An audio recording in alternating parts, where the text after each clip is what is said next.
Valdas Rakutis, labas. Sveikas gyvas, Algi. Sveiki visi, kas mūsų žiūri, kas mūsų remia, ačiū patronams. Ir šiandien tema yra atliepiant į daugelį jūsų prašymus, kaip mes ją formuluojam šiandien. Šauktiniai? Visuotinė karo prievolė. Visuotinė karo prievolė. Konskripcija, mandras žodis. Konskripcija, jo. Aš dar sakyčiau, ir demokratija. Ir demokratija, okay. Tai principė ką? Visuotinė karo prievolė atrodytų labai archaiškas daiktas, ten kokiais nors viduramžiais, kiekvienas ten turėjo kažkokią lazdą ir reikalą esant ją kariauti. Bet taip tik atrodo iš pirmo žvilgsnio, nes tikroji ta visuotinė karo prievolė atsiranda iš esmės 18 amžiaus pabaigoje Prancūzijoje, revoliuciniai Prancūzijoje. Nacionalizmo palydovas. Be jokios abejonės. Yra žaidimas Civilizacija 4. Ir ten, kai tu išrandi nacionalizmą, tu gali draftinti iš miestų unitus. Tai čia, kas žino Civilizaciją, žino, apie ką aš šneku. Aš irgi žinau, kas yra Civilizacija. Žaidimas. Man 6 dabar. 6? Aš taip ir ne, aš 5 man nepatiko, 6 nepatiko, 4 jau negaliu žaisti, nes operacinė jau nepavelka.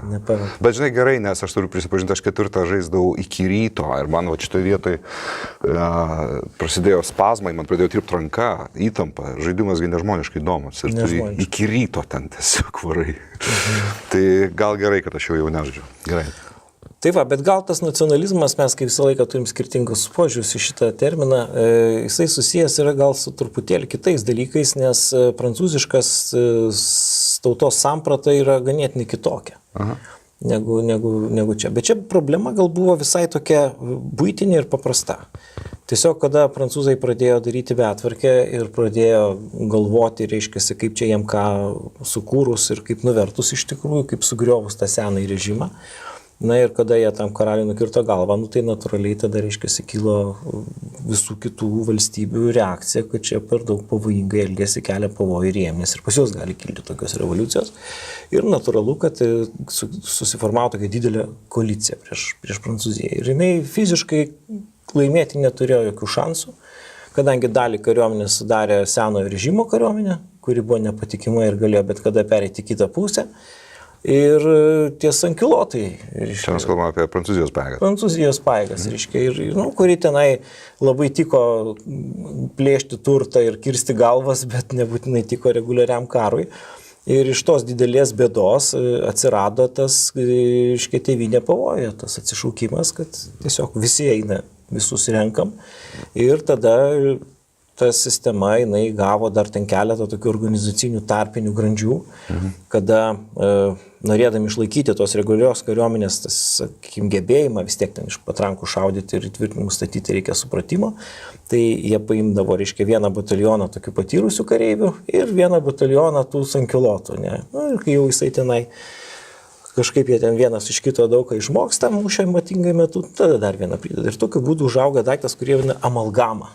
Ja, toksai rimtas daiktas. Mišinys, reiškia, sinergija. Ir tokiu būdu ta kariuomenė pasidarė kaip ir efektyvi, aišku, teko keisti jos taktiką, jau lininės taktikos tokia kariuomenė neišlaikysi, kadangi tie kareiviai nėra tiek gerai paruošti. Tokiai profesionaliai kariuomeniai reikia maždaug 2 metų, kad karys būtų pilnavertis, tai štai čia nepavyks su tais sankilotais, bet jie performavo, reiškia, savo taktiką, sukurdami taip vadinamą kolonų taktiką. Tai yra tuos visus mažiau apmokytų žmonės, jie išrikiuodavo ne liniją tokia, reiškia, plona, kaip tos profus, kurie mokėjo greitai šaudyti ir ten laikydavo rikiuotę, bet į tokias dėžutės sudėdavo kolonas. Ir lemiamų momentų, kada jau būdavo jau priešas, sakykime, kažkiek apdorotas ir matydavosi jo silpnos vietos, tada tuos paleisdavo dainuojančius batalionus. Ir tie ten, reiškia, pramušdavo. Mokydavosi kariauti iš esmės. Tai čia toks įdomus dalykas. Tiesą sakant, Prancūzijos senojo režimo dar kariuomenėje buvo rimta diskusija, ar kolona, ar linija. Ir tiesą sakant, buvo daug labai Prancūzijoje karininkų, kurie palaikė kolonos taktiką jau 18 amžiaus viduryje. Šitoje vietoje aš privalau paklausti, kas šitoje situacijoje yra kolona, nes kolona mes žinom, kad tai yra ten po 3 ar po 2 žygiuojanti tiesi linija, o čia yra šalonuota linija? Gili rikiuotė. Gili rikiuotė. Jo, kolonom eina žmonės kolona, ne? Tai reiškia tokia ilga ir ten po tų žmonių. nes jinai turi jėgos. Jeigu durtuvų kautynėse, tai yra jėgos stumimas yra didelis iš paskos. Ja, bet jinai puola ne savo galvą, o jinai ginasi iš šonų. Ne, jinai tiesiog šturmuoja ir viskas, tokią masę paleido. O kadangi prieki linija stovi, tai jie ir pramuša. Čia kaip pleištas. Kaip pleištas, bet iš tikrųjų tai tiesiog tokių dėžučių sudėlioja, reiškiasi. Ja. Ir ten jie tada... Aš turiu minėti pleištas, kur mus mokė mokykloje, kad vokiečiai kryžiuočiai. Principas tas pats. Tai tokiu būdu su ta kolonų taktika, aišku, jie ten dar naudojo ir tiraljerą, tai yra ta išbarstyta rikiuotė, ten tų šaulių, kur taikliai šaudė, ir tas pačias dalinės jie naudojo, bet atsirado ir tos kolonos, ir tada jie surado tą taktiką, surado tą komplektavimo būdą, kada šaukdavo žmonės, kiek reikia, tiek pašaukė, šaukdavo visus, atrinkdavo, kiek reikėdavo, tokiu principu. Kad jis pas mus burtais vadina, tai ne visai burtai, tiesiog kiek yra vietų, tiek yra atrinkę, negali daugiau paimti, nes neapginkluotas karys, tai kokie šio nauda tik valgom valgį. Tai tokiu būdu, reiškia, taip sukūrus tos reikalus, prancūzai galėjo sukurti didelę masinę kariuomenę ir vienu metu galėjo kariauti su keliais priešais. Jau 1792 metais pasirodė tie dalykai. Tačiau iš karto paaiškėjo, kad šita kariuomenė reikalauja visiškai kitokio palaikymo negu ta profesionalioji kariuomenė. Ir valdymo, taigi turi būti visas korpas karininkijos, naujos, nes jeigu didelė masė žmonių, taigi čia reikia kelių karo akademijų, jeigu aš teisingai suprantu. Jo, tai jie ten tos dalykus sprendė tokiu būdu, kad Prancūzijos revoliucijos metu, jeigu žmogus nors kiek kažkokius parodo gebėjimus, jisai yra avansuojamas, keliamas į viršų. Ir tas principas pasirodė labai geras. Todėl, kad karai praktiškai vyksta nuolat, yra kur atsirinkti ir jeigu tik žmogus rodo kokius gebėjimus, jisai staigiai, tas pats Napoleonas Bonapartas revoliucijos laikais avansavo iš kapitonų ten, ne į generolus, bet, reiškia, į pulkininkus, o paskui labai greitai tapo generolų. Tai čiagi šuolis, reiškia, peršokant kelias tas tarpinės grandis. Ja. Tai šitie dalykai, jie kūrėsi karo metu, formuojasi. Pavyzdžiui, kaip jie išsprendžia logistinius klausimus. Sukuria tokią superintendanto pareigybę, jau buvo ir seniau prancūzų kariuomenė užkariautos teritorijose tokie būdavo. Tai jie tik tai tiek, kad visą Prancūzijos teritoriją padalino į tam tikrus departamentus, į tam tikras karinės apygardas, kurios turėjo savo tam tikrą valdžią ir tokiu būdu jie ten daugumą problemų išspręsdavo patys. Ir ta pati karo apygarda reikalui esant virsdavo armija. Žodis armija toks yra naudojamas pas jos armijos, jų buvo 12. Tai čia jau modernėja prasme, 100 000 žmonių. Tai 100 000 ten nebuvo. Tikrai 3 korpai. Jo, ten ir teritorinė ta armija būdavo. Okay. Ir jos paskui reikalui esant susijungdavo po kelias į tam tikrus korpus ir tada ten žygiuodavo. Ir šitas jų efektas buvo toks, kad, iš tikrųjų, jie sugebėjo visai neblogai kariauti. Bet ko reikia būtinai tokiai kariuomeniai? Propagandos ir ideologijos. Reiškia, jie negalėjo kitaip tos kariuomenės priversti, nes algų nėra, vien iš grobio gyventi irgi yra sudėtinga, tai jie tada labai skiria dėmesį ideologiniam paruošimui. Ir šiandien, kada mes išgirstam prancūzų revoliucijos dainą su širdies griebia. Vien Marselietė, ką reiškia. Tos visos, reiškia... Šaumevų bataljon. Jo, tai čiagi iš to. Piliečiai prie ginklų. Jo. Ir čia yra toks įdomus dalykas, toks Valmy mūšis, kada prūsų armija puola prancūzus, reiškia. Prancūzai pradžiui pabėga, išsigąsta tų prūsų, bet paskui, reiškia, vėl grįžta, nes dar tokia nesusiformavus ta jų kariuomenė. Bet po to, reiškia, pradeda dainuotas dainas, pasijunta esą labai galingi, o prūsai neturi ko atsakyti. Nedainuoja prūsų kariuomenė salavinių kareivėlių kariuomenė, reiškia. Ir patrankų dvikovoje, kada prancūzų ta profesionaliai kariuomenė vis tiek buvo labai gera, prancūzų ypatingai artilerija buvo čia tokio Gribovalio reformos, dar seno režimo laikais padarytos, tai prancūzai turėjo tokių rimtų kozerių, pasišaudė tos patrankos, prūsai pabandė, pastovėjo, apsisuko ir išėjo. Nerealus laimėjimas, dainomis laimėtas mūšis iš esmės. Ir patrankų kanonada.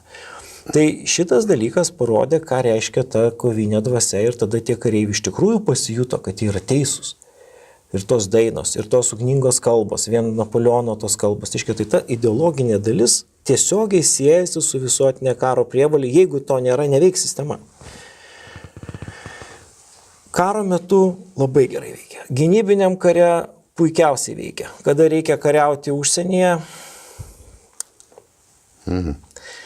tai tam reikia sukurti labai rimtas ideologinės sistemas, kurios pateisintų šitą žygį. Ir Ruskį mir sugalvoti. Ne, prancūzai geriau sugalvojo. Geriau? Jie sugalvojo, kad jie neša laisvę, vienybę ir brolybę. Fraternite, equalite. Taip, tai reiškia šitas vidinis jų šūkis, jisai eksportuojamas į užsienį. Mes ateinam išlaisvinti tautų nuo baisios tironų priespaudos. Taip. Jie negaili žodžių. Žodžiai yra, čiagi prancūzo natūra. Niekada prancūzai nebuvo tokie geri kareiviai kaip šito laikotarpio. Nors atrodytų sudaryti iš bilio kokios kilmės žmonių, bet va šitas ta visa sistema. Koviniai tie lapeliai, visokie atsišaukimai ir visokie ten moteris ten su vėliavom ir kas tik nori, reiškia visą šitą. Ta ikonė vėliava, kur ta moteris su tokia erotiška, su tai čia prancūzai jau čia revoliucija vidinės toks naudojimas, bet jisai ir eksportas eina ir reiškia net jų priešininkų kariuomenė į juos žiūri rimtai. Vien ko verta yra Napoleono legenda. Nugi fantastika. Kaip Napoleonas sugeba save pozicionuoti. Kaip jisai, reiškia, kiek sukuria mitų visokiausių. Tai be šito negali būti. Tai jeigu mes prisimintume tą kariuomenę, kurią mes turėjom iki to profesionalizacijos, iki 2005-2006 metų, tai mums labai trūko šito elemento. Mes dar iš inercijos kaip ir turėjom Lietuva, ten sąjūdžio tos idėjos, taip toliau, bet jos jau po truputėlį nyko ir paskui sakė, tai kad čia nereikia, kam apie tai kalbėti. Viskas. Šauktinių kariuomenė be propagandos ir be idėjinio palaikymo, jinai neefektyvi visiškai. Tada eina kažkokie apatiniai sluoksniai, nieks nemano, kad tai labai rimta. Ir ta propaganda, jinai ne tik turi tokią buką, sakykime, pritaikytą tokiam prasčiokam, ne kažkaip, bet turi būti ir elitarinė sistema, kur protingiam žmonėm yra pasakoma didieji tikslai ir ten vyksta diskusija, reiškia, ir taip toliau. Tai visą šitą sistemą prancūzai sukuria. Ir dabar, kas labai įdomu, kad jų priešininkai neturi iš esmės kitos išeities, kaip eiti tuo pačiu keliu. Ir yra kartai žmonėms nesuprantama, kodėl Napoleono karų pradžioje jie triuškina visus priešus, o paskui, reiškia, ten neįveikia tų priešų. Už tai, kad priešai perima jų veikimo priemonės ir sistemas. Tai pavyzdžiais, jeigu taip konkrečiai. Pavyzdžiui, Rusijos ta kariuomenė. Kas yra ta Rusija? Rusijagi ten nėra labai stebuklinga valstybė, bet turi savo tas stiprias karinės tradicijas, bet kariuomenė seno tipo, nuolatinė, rekrūtinė kariuomenė. Tu kalbėjai apie tą laikotarpį. Apie 1800, tarkime, ten 9 metus. Prieš. Jo, tai pralaimi, reiškia, arba ten 1805 metai, Austerlico mūšis. Jie pralaimi tos karus, bet kada 1812 metais vyksta jau Napoleono karas su rusais, jie pradeda formuoti narodnoje palčienį. Kažkokias tokias... Atėčius vaina? Jo, susikūrė šitas mitas, jisai kažkiek biški po karo dar buvo sukurtas, bet tuo metu caras sugebėjo, reiškia, šitą propagandą pradėti varyti ir kada ten susikūrė visokie partizanai ir kitokios formuotės, reiškia, iš principo jie naudoja jau tokią labai stiprią ideologiją ir ta Rusija, jeigu nieks nebūtų sutrūkdęs, ko gero, irgi būtų perės prie visuotinės karo prievolės dar 19 amžiaus pirmoji pusė, jeigu viskas būtų gerai, bet paskui atėjo Nikolajus ir baigėsi tos tendencijos. Bet gal labiausiai reikėtų kalbėti apie Prūsiją, kuri iš tikrųjų patiria didelius netektis ir jie irgi kūrė tokias formuotės, taip vadinamas Freikorpsus. Tai tie Freikorpsai yra kažkas kaip tas apalčienė, kažkokie tokie panašus daiktai. Taip, pažiūrėjau, apie laisvi korpusai. Jo. Jie dar ten kažkur rado viduramžiuose atitikmenius ten tokius, jau paieško, nes tuo metu romantizmo epocha, reiškia, ir visa kita. Tai tie Freikorpsai, jie iš tikrųjų pereina jau kariauti prieš prancūzus, sėkmingai ten kovoja. Na ir susiformuoja tokia kario piliečio tipažas Prūsijos kariuomeniai. Tu pamiršai kavą gurkštį. Jo, tai va šitie, tai gerai, reiškia, viskas tvarkoja. Taip, nes aš bijau, kad atšals. Gerai? Tai neišvengiamai. Bet tie Freikorpsai ir paskui sukurta ta vokiečių Prūsijos tokia kariuomenė, kurioje labai aiškiai formuojama pilietis karys ir kad yra ta irgi visuotinė karo prievolė iš esmės įvedama, sukuriama tai jau dabar turbūt tikrai tautiškai nacionalistinė, reiškia, idėja, gal tautiškai reiktų žodį tą geriau naudoti. Įtakoja tai, kad jau 1813 metais ta Prūsijos kariuomenė visai sėkmingai ten kovoja, O 15 metais per Vaterlo kautynės tai jau visai neblogai pasirodo prūsų kariuomenė. Jis yra motyvuota, gerbinti savo vadus, turintis aukštus idealus, mokanti dainuoti. Reiškia, jau principė prancūzų privalumai blėsta, jau ką tam, nieko ten kokybiško labai gal. Aš su siaubu bandau įsivaizduoti, kaip jie dainuodavo tais laikais, turint omeny, kaip jie dainuoja dabar, tai tais laikais turėjo būti dar baisiau negu Modern Talking. Nu, kaip čia pasakyti?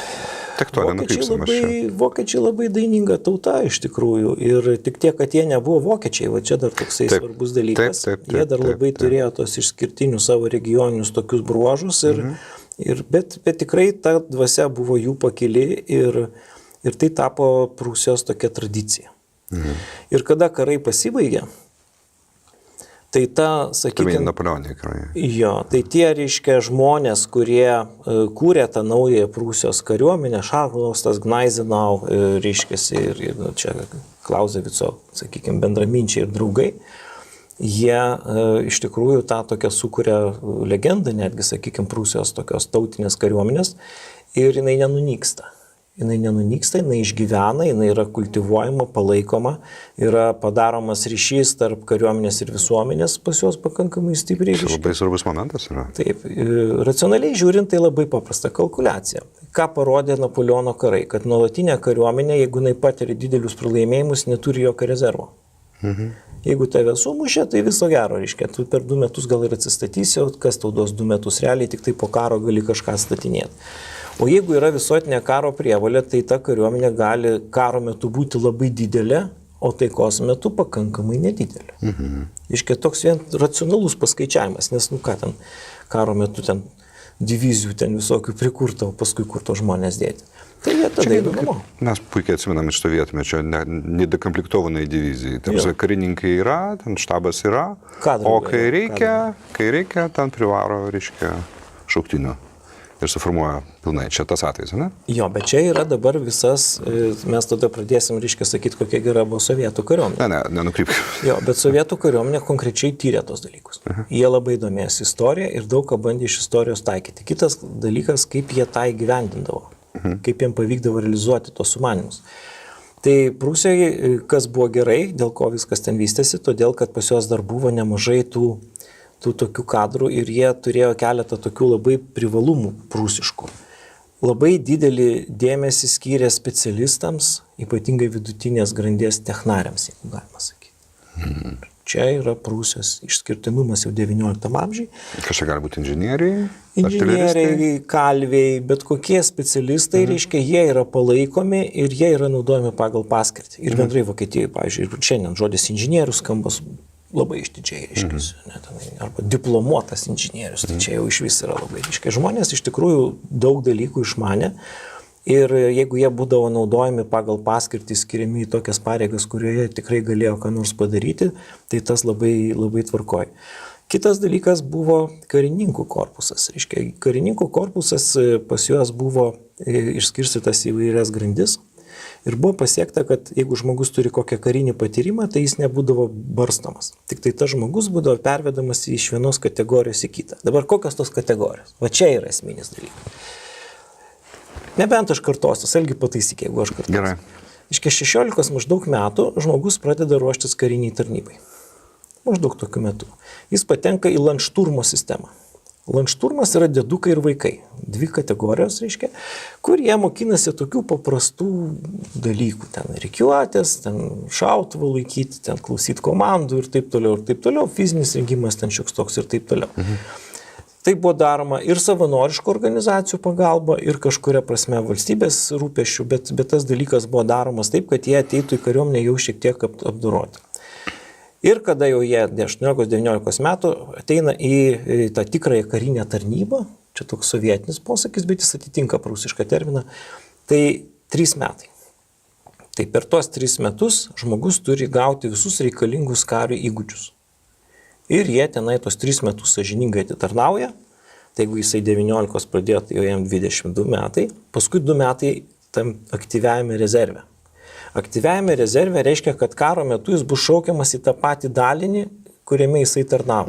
Iškai jisai dar ten pažįsta žmonės, žino ginklus, nepraradęs jokių įgūdžių, jisai ten puikiausiai. Karininkai tie patys galų. Tai reiškia, per labai trumpą laiką galima tą dalinį ten sukomplektuoti pilnai, ar ten gal yra ir karo tas etatas, ir taikos metų etatas, šie skiriasi šituo atveju. O po to, reiškia, jau žmogus, kadangi vis tiek jau natūraliai jau šeima ten susiranda ir taip toliau, tada jisai keliauja į teritorinę kariuomenę, vadinamą Landwehrą. Tai tas Landwehras, reiškia, arba teritorinė kariuomenė, jisai yra iš dviejų kategorijų, tai buvo pas juos suskirstyta. Pirma kategorija tai žmonės, kurie reiškia, formuoja tokius teritorinius dalinius ir maždaug per nuo 2 savaičių iki 2 mėnesių priklauso situacijos, jie gauna pilną kovinį parengimą. Tai yra kariuomenės rezervas. Jisai tik tai neiškart stoja į kovą, bet, sakykime, tokiam antrajame etape. O paskui jau po 8 berods metų jie patenka į antros kategorijos Landwehrą. Tai antros kategorijos Landwehras yra jau žmogeliukai tokie biški vyresni, jau tėvai, ten turintys vaikų. Tai iš jų jau ten nelabai formuoja lauko darinius, nes jau jie ten ir pilvukus turi ir taip toliau. Tai jie patenka antros kategorijos Landwehras. Tai ten, kur stovėdavo reguliarios kariuomenės daliniai, pavyzdžiui, tvirtovėse, jie išeina kariauti, o antros kategorijos Landwehras užima į vietą. Tokias ten sandėlius kažkokius saugo, jau tokios karinės funkcijas, bet jau ne pagrindinės, reiškia, nes jau jam amžius yra, kada jis jau nebegali taip lengvai lakstyti.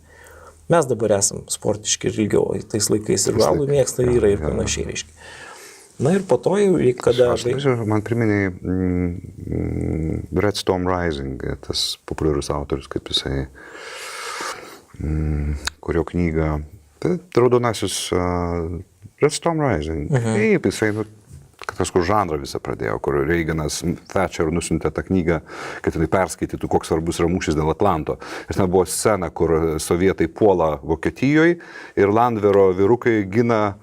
Jie nelabai gerai paruošti, bet jie gina savo namus, kurie čia padega. Tai čia turbūt tas pats yra. Čia tas pats. Paskui tiesa panaikino tą antros kategorijos Landwehrą, bet ilgą laiką egzistavo šita sistema ir po to, kada jau žmogui 45 metai ir jisai ten truputėlį judėdavo, ten kaitaliodavo truputėlį tos metus, tada jisai patenka vėl į Landšturmą. Į Landšturmą? Jo, ta prasme, jaunimą ruošia kariniai tarnybai. Tom Clancy. Tai šita sistema, ką jinai duodavo, kad realiai taikos metu Prūsijos kariuomenė siekdavo kažkur 130-150 tūkstančių, gyventojų daugėjo labai per 19 amžių, tai tie skaičiai vaikščiojo, karo metu formaliai iki milijono.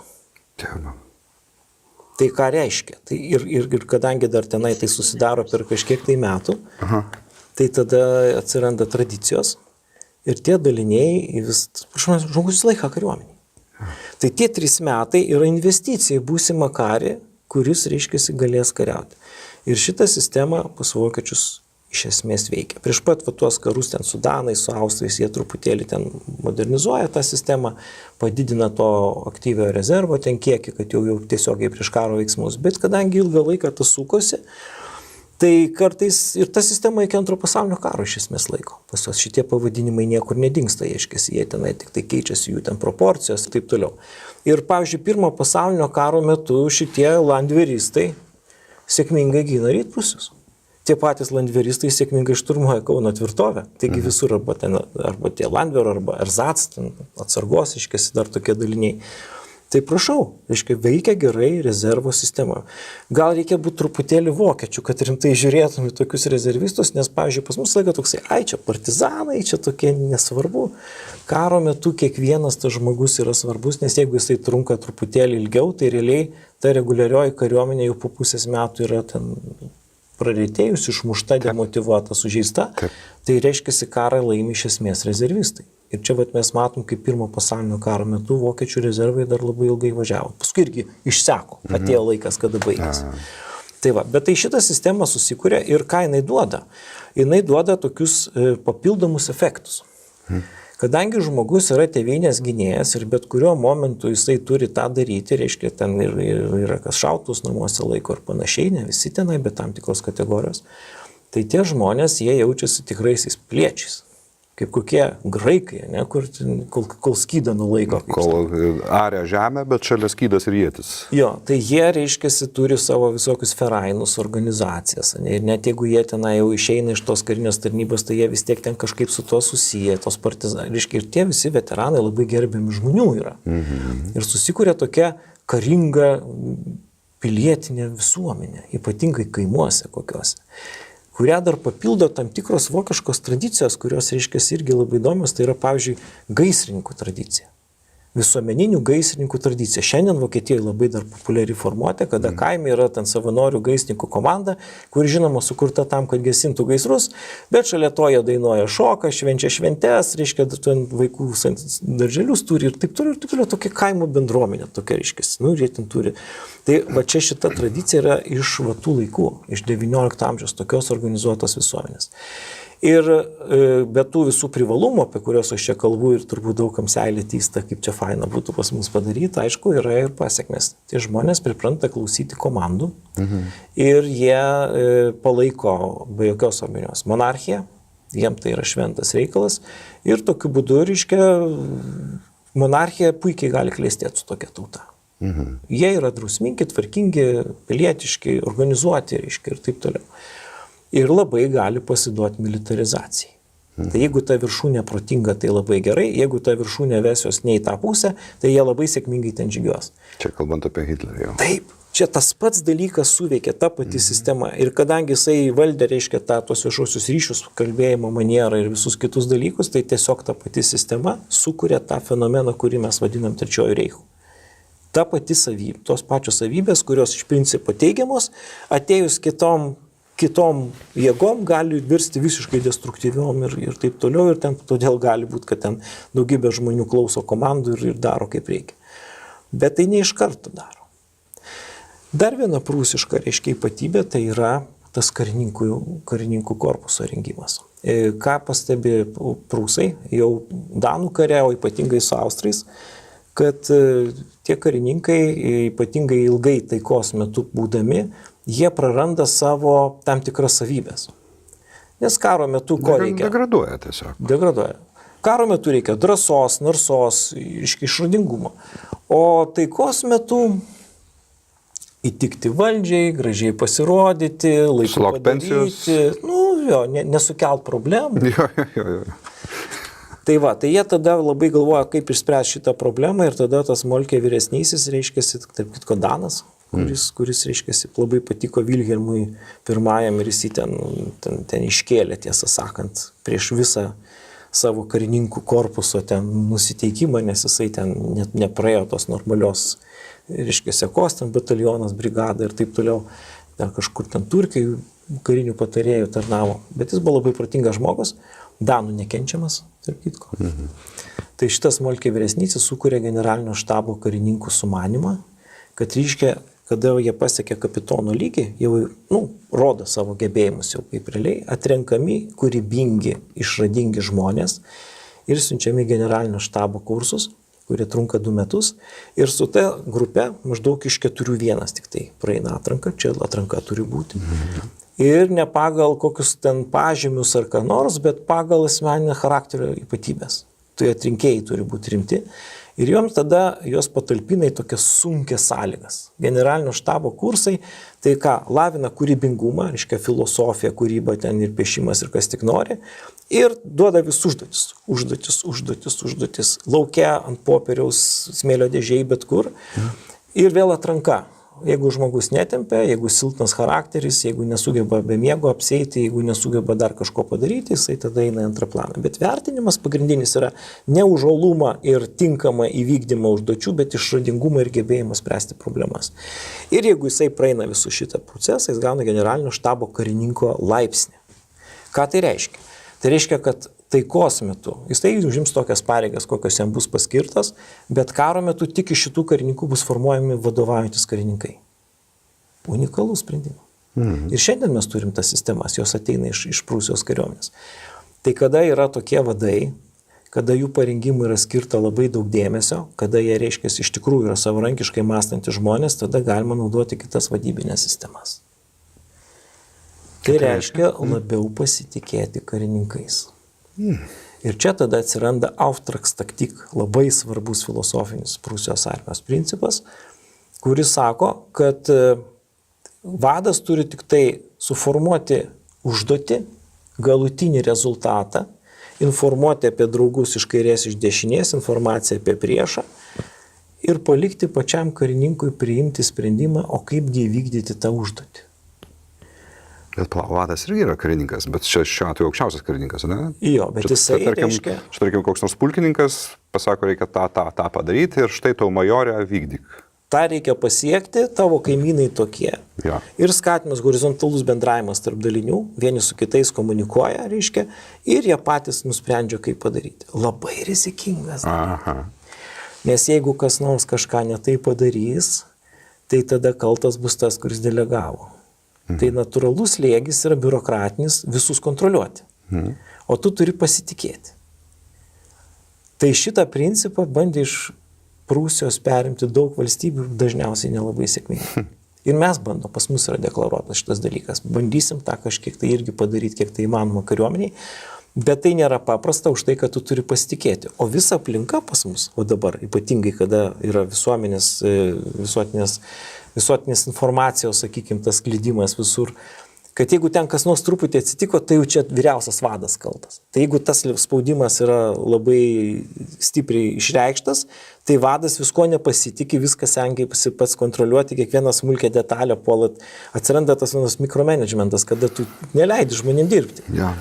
O karo metu, taikos metu gali taip kontroliuoti, o karo metu, tai ką tu žinai, kokioje situacijoje atsidurs tas batalionas. Tai jeigu nebus padarytos šitos visos sistemos, tai tada jis bus... Ir taip ir ta Prūsijos kariuomenės mokykla, jinai įsisiubuoja ir sukuria šitą keistą vokiečių karybą, kada mažas kiekis karių gali pasiekti labai aukštus rezultatus.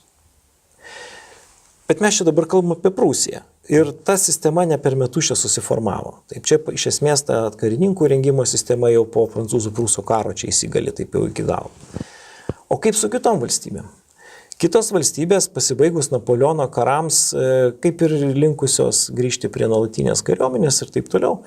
Bet tačiau matosi, kad taip ne visai pavyksta, nes matosi, kad gali kilti didelis koks nors karas. Tai, sakykime, po trumpalaikio grįžimo prie nuolatinės kariuomenės vis tik atsiranda kažkokia tai konskripcija. Prancūziška konskripcija, jinai reiškiasi tuo pačiu principu, kad tai yra kariuomenė, iš pradžių neleido jiems šito dalyko daryti, nugalėjusios valstybės, kad prancūzai neatsigautų, bet paskui vis tiek po Liepos monarchijos, po 30 metų jau jie grįžta prie senosios komplektavimo sistemos, tai jie labai skiria didelį dėmesį tų karių atrinkimui, reiškiasi, kurie ten jau patenka ten burtų kelių, bet ten savanoriai dar dalyvauja.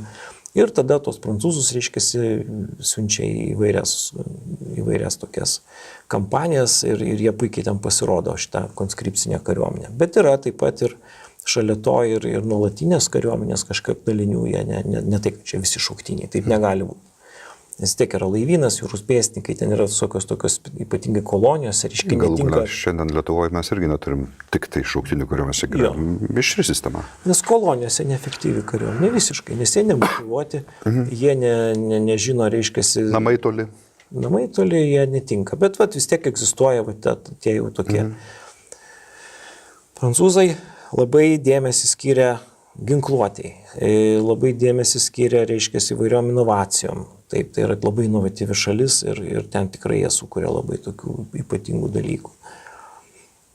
Bet jie nepadaro keleto svarbių žingsnių, ką padaro prūsai.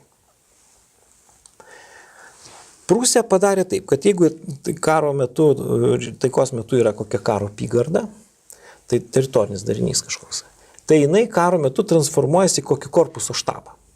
Iškia visa ta komanda karininkų, kurie dirba toje apygardai, jie ir kariaus kartu. Jie formuojami kaip komanda. Jie vienas kitą žino minusus, pliusus, ko galima pasitikėti, ko negalima pasitikėti ir taip toliau. Ir todėl perimas nuo taikos būsenos prie karo įvyksta tiesiog staiga. Tik štabas gauna kitas užduotis.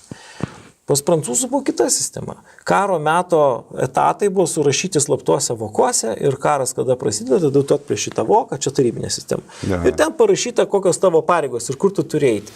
Nu tai gerai, žmogus patenka ten, kur, bet jie tai nesusiformavęs kolektyvas. O vis tiek yra laikas, kada reikia išsiaiškinti, kas tikrasis lyderis. Ten nėra taip paprasta, reiškia. Ir jie sugaišo laiko prancūzų-prūsų karo metu, kol jie galų gale pradėjo dirbti kaip komanda. Plius dar prancūzų charakteris, visi labai nori būti didžiaisiais vadais, ne? Tas didvyrių kultas ir taip toliau. Tai realiai Prūsijos kariuomenė dėl šitos savybės viršijo greičių prancūzus už tai, kad jie ilgą laiką buvo pasimetę, kaip ten kas nors iš tikrųjų yra. Chaoso buvo per daug. Kaip Zola rašo, reiškia, ten kareiviai, tai kairiai, tai dešiniai, tai reiškia, žygiuoja pirmin, paskui numeta šautus į griovį ir eina namo, reiškia. Nu, tai va tas pavyzdys. Pas prūsus viskas pagal taisyklės, reiškia, sudėliota.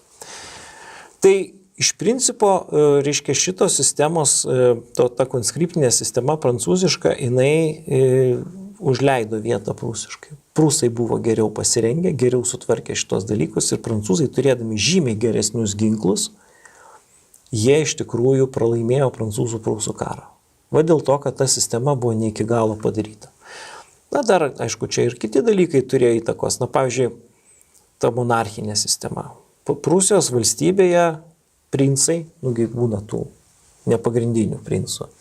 Visi buvo siunčiami, kurie galėjo pagal savo sveikatą, pagal charakterio savybės, buvo siunčiami į karo mokyklas ir eidavo tarnybą nuo mažų laipsnių.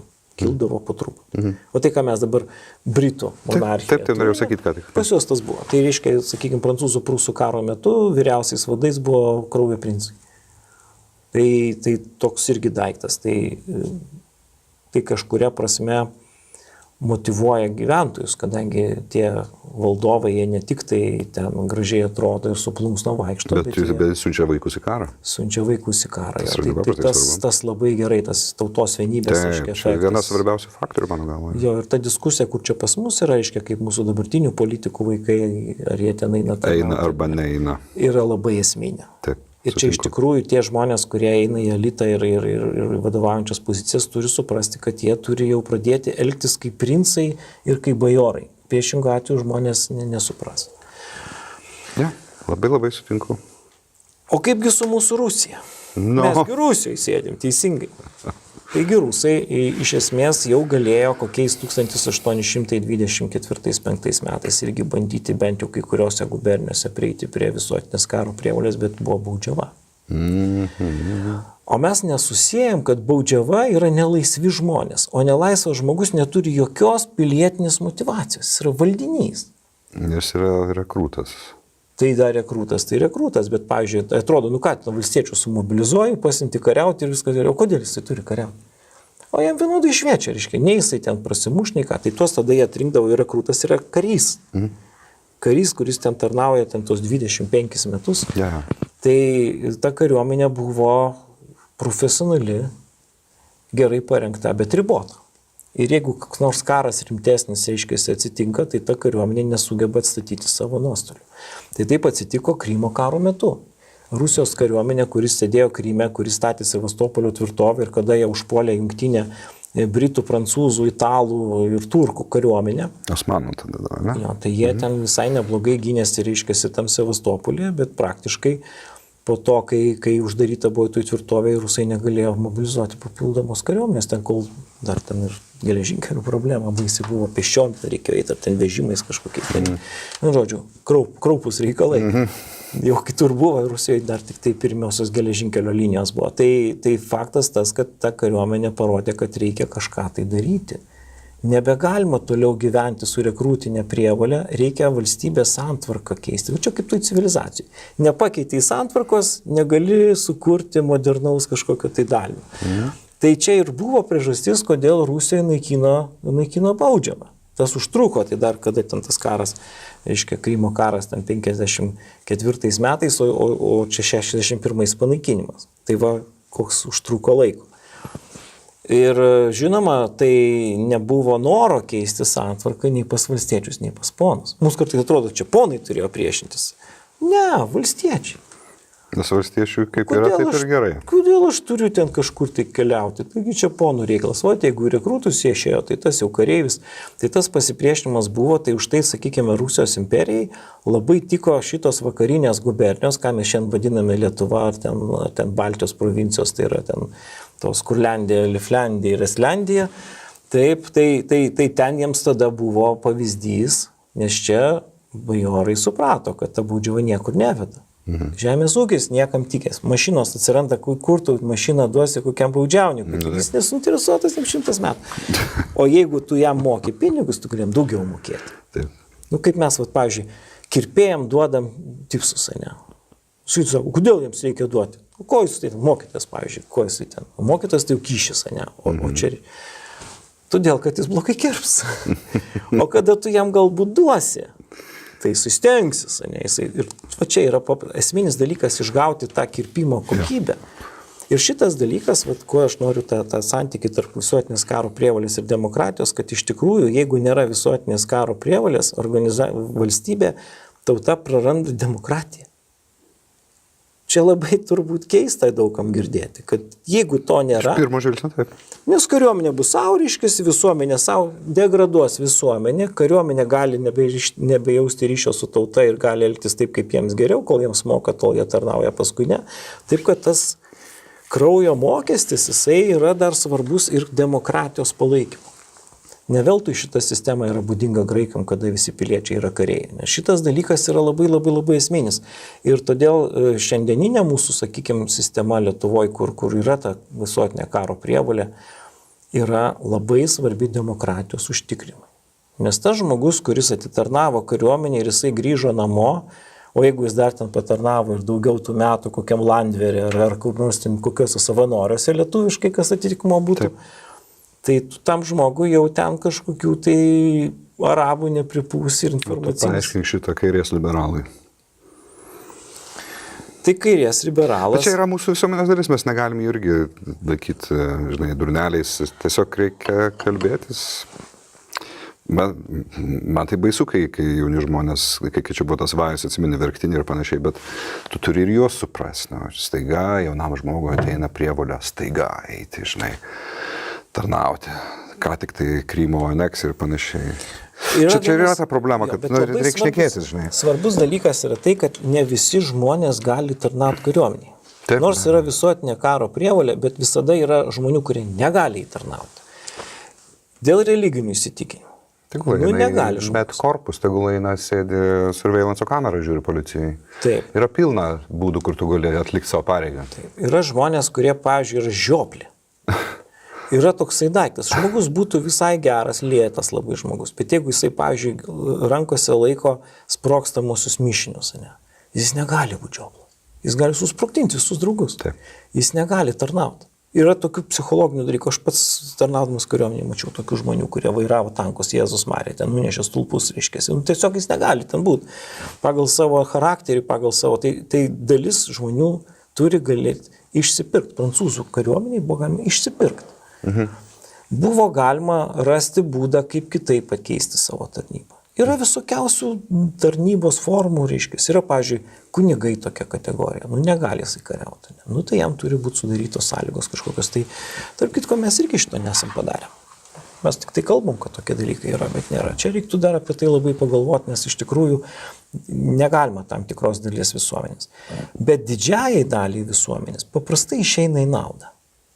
Aišku, gali sulaužyti žmogui gyvenimą, jeigu jis pateks į kažkokią labai bjaurią santvarką, nes, pavyzdžiui, ten tie žmonės, kurie toj kariuomenėje ir kada jinai didelė, visokia patenka. Toj mažoj kadriniai tai atsirenka tie žmonės visai kybė kita, iš puskarininkių, karininkų. O tokioj masiniai tai bilekas gali būti. Gali būti ir aristokratai, ir degeneratai gali būti. Labai gali būti, reiškia. Ir tie degeneratai paprastai labai mėgsta parodyti savo valdžią ten ir taip toliau. Tai visos tos dėduvšinos yra irgi šitos kariuomenės savybė. Jeigu nėra sudarytos sąlygos kažkaip kitaip padaryti.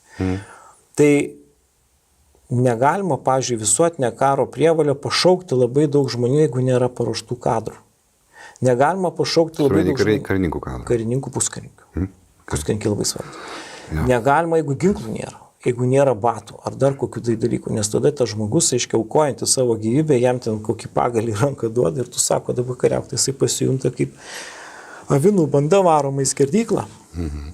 Todėl turi būti labai rimtai žiūrima ir tas, sakykime, karo etatas yra svarbesnis negu tas taikos metų etatas. Nes iš tikrųjų ta sistema sukurta kovai. Bet jeigu jinai veikia neblogai, tai iš esmės jinai sukuria labai stiprią pilietinę visuomenę ir tokiu būdu galima su ją daug daryti. Tiek dažnai linksniuojama, bet per daug turbūt nebus. Izraelis geriausias pavyzdys. Nu ir ką, ir nei tie žmonės įsitempė, nei jie ten nusigyvenę. Ten dar pas Izraelį yra visa kategorija žmonių, kurie netarnauja kariuomeniai. Arabai netarnauja tie reiškiasi... Su peisais. Tai jiegi nedalyvauja. Tai ten realiai tik tai dalis tautos tame reikale, bet to užtenka. To užtenka. Tai ta visuotinė karo prievolė yra geras dalykas. Dar vienas svarbus dalykas, kad kartais valstybė per šitą kariuomenę gali įgyvendinti ir kitus projektus, kas jau mūsų Lietuvoje buvo labai svarbu. Pavyzdžiui, analfabeto problemos sprendimas. Tauta nesimokė mokykloje. Ir labai daug žmonių. Kariuomenė jiem duoda bazinius gebėjimus.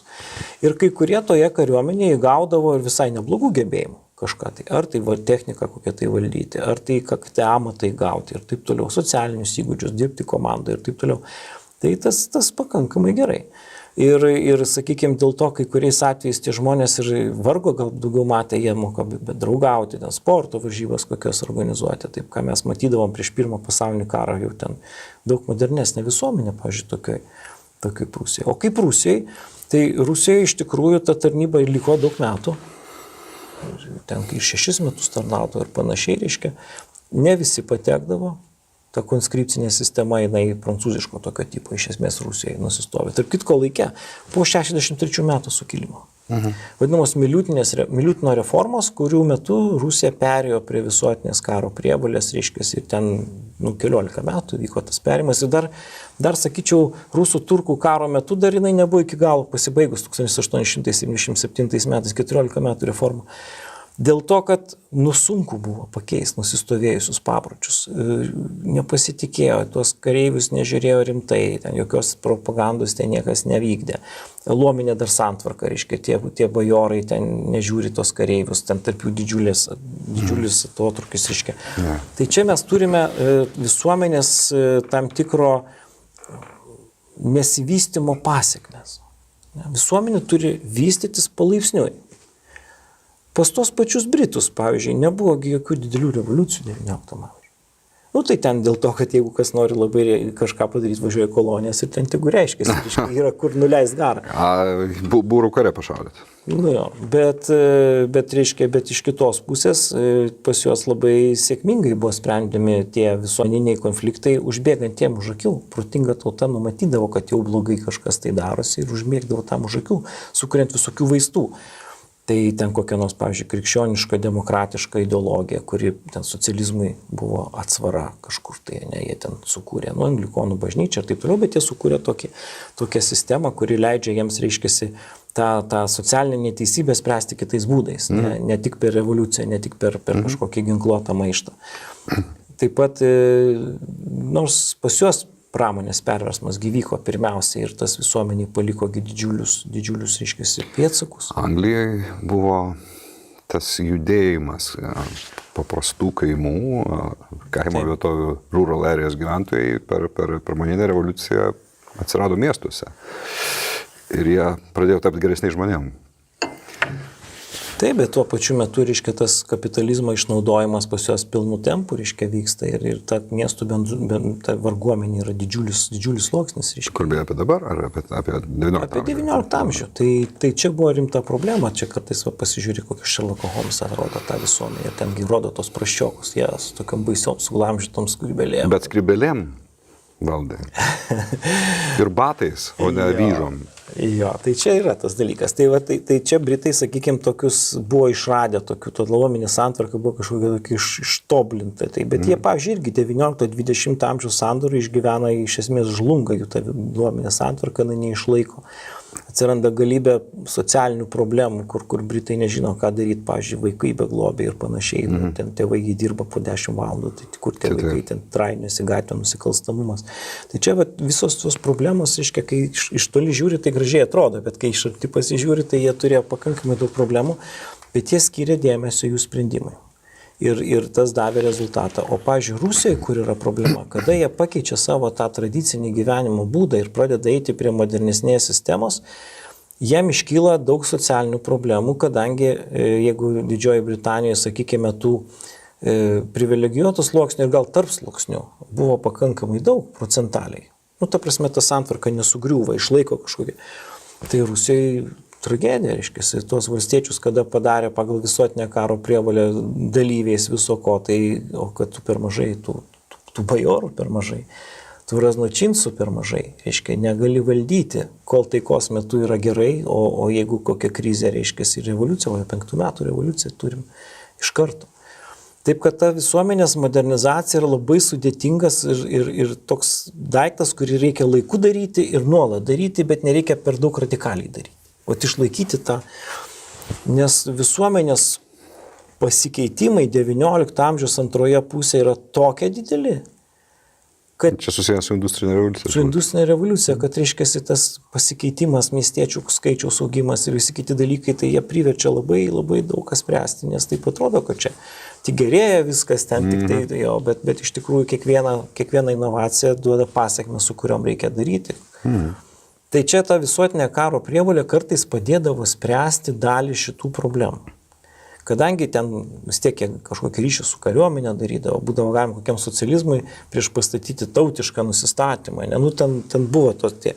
Bet tuo pačiu metu, reiškia, tai sukelia ir tą pirmą pasaulinį karą, kur visi labai dideli patriotai ir labai nori kariauti ir vis vaizduoja, kad karas greit baigsis. Tai čia kiekvienas kardas turi dvi tokias pusės. Kas pas mus būdinga mūsų visuomeniai, kad mes nelabai analizavom, kad pas mus įvyko šitą reformą. Lietuvos istorijoje apie perėjimą prie visuotinės karo prievolės yra užsimenama labai labai nedaug. Mes nepamatom, kas tai vyksta. O pasiekmes yra tokios, kad Lietuva pradeda integruotis į Rusijos imperiją. Taigi viena iš integracinių priemonių yra tarnavimas bendroje kariuomenėje. Bet kita vertus, kada tos visos tautos integruojasi, reiškia, į tą kariuomenę, susikuria tų tautų tam tikras karinis elitas, kuris gali reikalui esant perimti valdymą ir sukurti nacionalinę valstybę. Ir estų atveju tas buvo efektingiausia, ko gero. Estų karininkų korpas buvo ypatingai efektingas nepriklausomybės kovose. Mūsiškiai irgi buvo geri, bet aš neseniai skaičiau apie apskritai turėjo 19-20 metais turėjo neįsivaizduojama kiekį kariuomenės. Ten buvo 40-60 tūkstančių žmonių. Mes turėjome nepilnus 20. Turėjom truputėlį gal daugiau, bet tik taip. Kai kuriais etapais. Tik pačiu pabaigoje. Bet čia dėl to, kad estai kariavo nesavo žemėje. Iš esmės, jie turėjo tokią privilegijuotą padėtį. Aš nukrypau, aš tiesiog prisimėjau, kad estų atveju jų karininkų korpas buvo labai labai jiems naudingas veiksnys. Bet, ir mūsiškiai irgi atėjo iš Rusijos, kai atėjo laikas ir kūrė kariuomenę čia.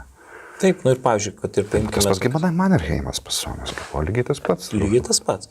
Arba, sakykime, Austro-Vengrijos imperijoje. Tai visos tos tautos, vis tiek ten yra žmonių linkusi karybą, tai josgi priima, reiškia, taip atsiranda Lenkų karininkai, taip atsiranda ten kroatai, dar kas nors, reiškia, tai jie visi per tą visuotinę karo prievolę, arba studentai, pavyzdžiui, kurie irgi gauna kažkokį karinį parengimą ir taip toliau. Reiškia, tai tas kariuomenių, tas visuotinė karo prievolė, jinai ne tik tai sukuria tą integruotą kažkokią tai ten imperiją, tarsi, bet ir tos tautinės mažumos arba tos tautos, kokios ten mažumos, ten ištisos tautos, to imperijai, reiškia, jos įgauna savo tam tikrą nacionalinį elitą. Tu nebegali jų ignoruoti, nes tiesiog trūksta karininkų, ypatingai jaunesnio laipsnio.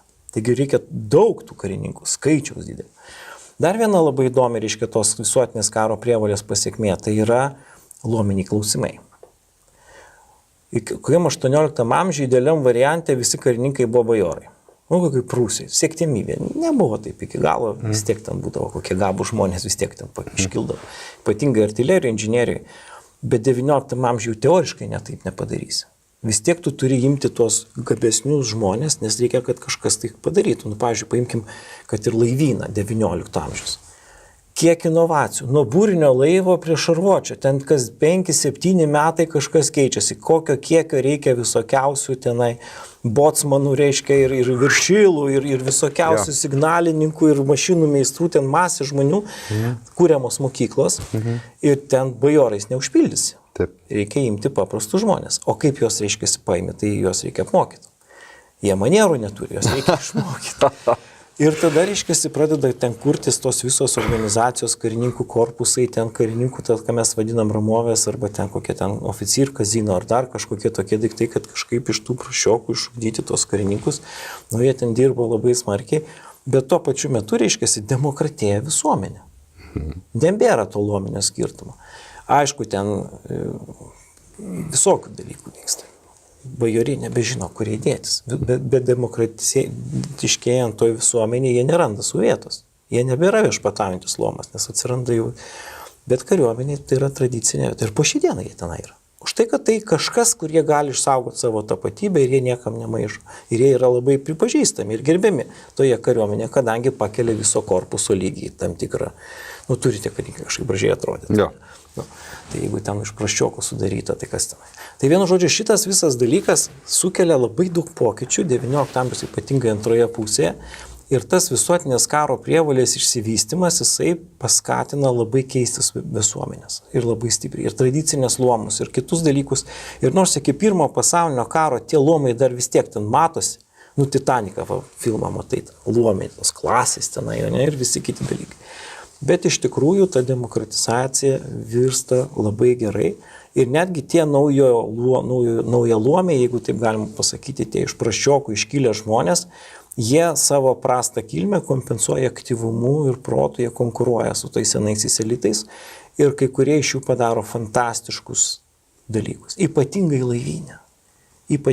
Nes Sausumos kariuomenė gerokai vėluoja, bet laivynas tai ten kažkas tokio, reiškia. Nes, nu, negali, inovacijos, iškiai, tu negali, jeigu tu silpnas esi, tu ką tu tam padarysi? Sudėtinga technika. Ir kas yra gerai, kad tas karinis elitas, reiškia, jisai visai neblogai dera ir su tuo kitu, ir su universitetu, to pasauliu. Nes karas, kadangi reikalauja inovacijų, tai yra užsakymai moksliniam tyrimam, reiškia, tie tyrimai gali ten įsigyventi, ypatingai karo metu šitie dalykai vyksta. Tai natūralu, kad tas procesas paveikia visos visuomenės, viso mokslo vystymąsi, valstybės valdymą ir labai daugelį kitų sričių. Užtat visuomenės iš esmės stipriai pasikeičia 20 amžiuje. Bet, kaip sakant, tų pasiekmių gali būti ir ten tokių teigiamų ir visiškai neigiamų, kur anksčiau neįmanomas dalykas, kad taip atsitiktų. Pavyzdžiui, toks nacionalsocializmas, jeigu nebūtų visuotinės karo prievolės, niekaip nesuvokiamas, kad tai galėtų būti toksai daiktas. Nesutinku. Aš manau, kad nacionalsocializmą ir holokaustą ir krematoriumus lėmė pagedęs kodekas, kurio kalba vokiečių tauta. Aš truputį juokauju, aišku. Nu, taip, bet, pavyzdžiui, ten, kad ir pasižiūrėti tas jau to fašizmo arba nacionalsocializmo šaknis, tai jos nėragi visai vokiškos. Daugelis dalykų kilo Prancūzijoje arba Didžioji Britanijoje, reiškia, tai ten visaip yra. Ir fašizmas yra Italijos, tai tėvynė yra Italija fašizmas. Jo, tai fašizmas taip, bet, pavyzdžiui, ten rasių teorijos, kilmės ir taip toliau, tai jos atsiranda iš kolonializmo iš esmės. Reiškia, nes egzistuoja tokia europocentrizmas, o tokia liga irgi tokia. Nemanau, kad labai toli kur dingusi, reiškia, kada žmonės įsivaizduoja, kad yra civilizuotas pasaulis. Kaip aš Žiulį civilizuotas pasaulis. Tai kažkokie ten laukiniai, o čia civilizuotas. Ir kuo ta civilizacija, toks sėkmingas, geras projektas, kuris ten kiniečių. Čia toks legalus nacizmas iš esmės. Jie tie dalykai yra tarpusavį susiję ir iš čia tos rasių teorijos ir taip toliau jos pilnai veikia, nors tuo pačiu metu, pavyzdžiui, vyksta kova prieš vergų prekybą, tokie pažangus reiškiniai, be jokios abejonės, kada Britų laivynas iki tol sėkmingai gynęs vergvaldžių laivus, reiškia, pradeda juos gaudyti, ar ten Šiaurės Amerika, reiškia, po pilietinio karo irgi ten siunčia laivus į Afrikos pakrantės ir kariauja prieš vergovę. Nu, žiūrėjau, tokių visokių dalykų, nors visai nesenai jie tik šitą gyvena. Arba dar tebe gyvena. Tai va, tai mes turime tos dalykus tokius, tas 19 amžius ir ta visuotinė karo prievolė, iš tikrųjų, jinai labai pakeičia pasaulį Ir mes jau vienu metu kalbėjome apie postmodernų pasaulį. Labai čia Lietuvoje madingi buvo dalykai. Jau modernusis pasaulis baigėsi, dabar postmodernizmas. O man kartais atrodo, kad mes gal truputėlį per anksti pasakėm, kad post ir dar labai dažnai tenka grįžti prie modernaus pasaulio normų, kada tik tai atsitinka kokia nelaimė arba kada tik tai tas komfortas pasibaigia kažkokiu būdu, reiškia, ir mes vėl priversti kurti kažkokias tai struktūras visuomenės, kurios padeda mums išgyventi, kad ir to koronaviruso atveju, reiškia, puikiausiai, kokia Šaulių sąjunga čia puikiausiai funkcionuoja ir visi laimingi ir vaikšto, ir būdi, ir ką tik nori daryti. Tai aš manau, kad mes kartais gal per anksti tą moderniajam pasauliui parašo mirties nuosprendį. Nors kita vertus, globalizacijos lygmuo, reiškia, dabar jisai labai akivaizdžiai paveikia, ypatingai per technologijas, per kitus dalykus. Tai čia jų irgi nuneigti negalima ir sakyti, kad nieko neįvyko, taip pat negalima. Bet kai kurie moderniojo pasaulio, modernaus pasaulio išradimai, kaip visuotinė karo prievolė, aš manau, kad vis dar tebėra aktuali ir neleidžia visuomenėm susinaikinti arba toks yra vadinamas atomizacijos judėjimas, kada personaliai yra pati savo labai svarbi ir jinai reiškiasi visi kiti tik tai tam, kad jai padėti ir tada valstybė miršta, čia kaip tokių visokių būdavo teorijų, kad valstybės laikas numirta. Aš manau, kad ne. Jinai gal kažkurias funkcijas perleidžia privačiam kapitalui ir taip toliau, bet visiškai neišnyksta, nes kada išnyksta, tada nebelieka organizuoto daikto ir tada kažkokie kiti organizuoti daiktai suvalgo tos neorganizuotus atomus, reiškiasi. Tada užgerdami visai neblogai šiek tiek pravėsusią kavą. Gerai, ačiū tau. Ačiū tau už įdomią paskaitą. Atliepdami vienam iš mūsų patronų, mes jau baigiame, ne? Atliepdami prašymą vieno patrono pakalbėti apie 3 ultimatumus tarpukario Lietuvai, kurie buvo iškelti ir aš manau įdomiausia būtų apie Lenkų lietuvių santykius. Ne? Mes po to pakalbėsim kažkada kitą kartą apie Mėmelio atplėšimą, aišku, apie 40-ųjų 15 birželio, bet mažai kas žino Lenkų lietuvių įtampas 38 metais, kovo mėnesį, ne? Ultimatumą. Jo, tai sekančią laidą. Gerai, tvarkoj. Ačiū tau. Iki. Ačiū, kad remiat. Ate. Ta.